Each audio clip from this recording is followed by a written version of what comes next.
Hey everyone, I'm in Mount and Blade 2 Bannerlord and I want to show you how to create armies. So armies are really important for taking on big battles, and to do this you're going to need to be part of a kingdom and also have a bunch of other sort of groups of parties in that kingdom that you can then call upon to actually join your cause.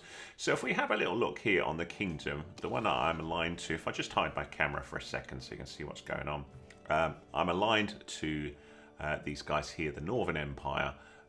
And I've pledged my allegiance to Lucan, who is the leader of the Northern Empire.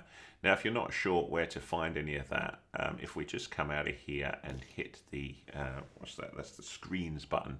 And then go to the home help here.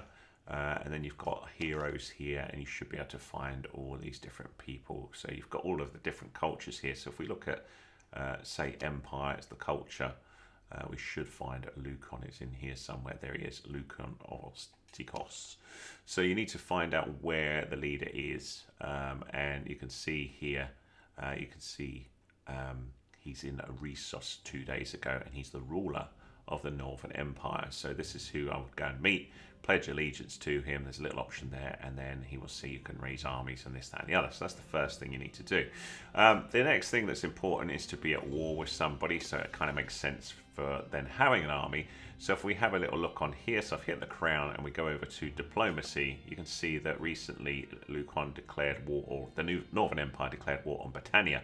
So then what we can do is we can go to the armies tab here, and these are the two armies that currently exist, Belethor and Milos' armies. So doing quite good there. Now you can create an army with this button here. If this shows that you can use it, then that means you're aligned to the leader, you can do this. So we'll press A here, and then you have all of these things here that show either black or kind of like this grey colour, and anyone in grey is potentially someone who you can put into your army. So what's important here is this thing here is the cost, and this is based on your influence, which is down here. So there's my influence down the bottom right there. So I've got 33 influence. So this guy requires 38 to join my party. So if you go up here and hit the cost and flick it the other way around, you should, sorry, that way around. Is it that way? Yeah. That's going by lowest cost, but these ones that are dark, they're already in an army, so I can't get them, but I could get Arion's party here for just 13 influence. So before you do that, you want to hold down the left bumper or whatever it says on that screen for more info, and you can see who's in their army and whether they're any good. So generally, the weaker the army, I suppose the lower the influence, but if you've got a good relationship with the person, maybe they've ridden with you before, they may want to come into your army. So let's say we want to have Arion in our army, so I press A here, and that's cost me 13 influence. So my influence will drop when I join all these, but it shows here the total cost before I do this. I can cancel out in a minute if I want to move other people here. So let's go with this one as well, Asiron's army, or party rather. So we're now using a total of 27 out of our 33 influence. I can't add anyone else, but this is my army now. The potential strength of it shows here is 648. I'm not quite sure why that is, because you can see these here, 145, 162 and 127 doesn't seem to equal 648 to me, but maybe my maths is rubbish. Anyway, when you're ready to create your army, you hit done. And now we can see there is our army there, and it's 434. That looks more reasonable.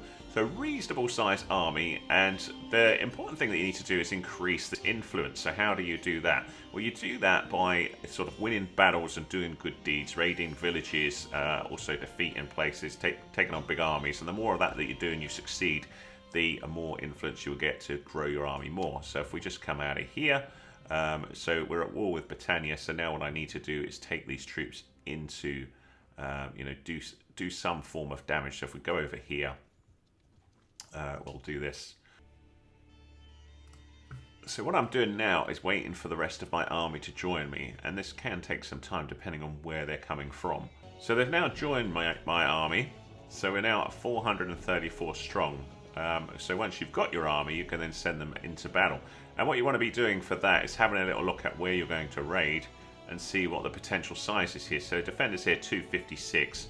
We should be able to besiege this castle and take it on, which I'll do in a separate video. But that's it. That's how you create armies, and then how you then can manage them. So I hope that was useful to you. If it was, give us a thumbs up, please. Much appreciated. Any comments welcome. I'll see you again in another video. Thanks.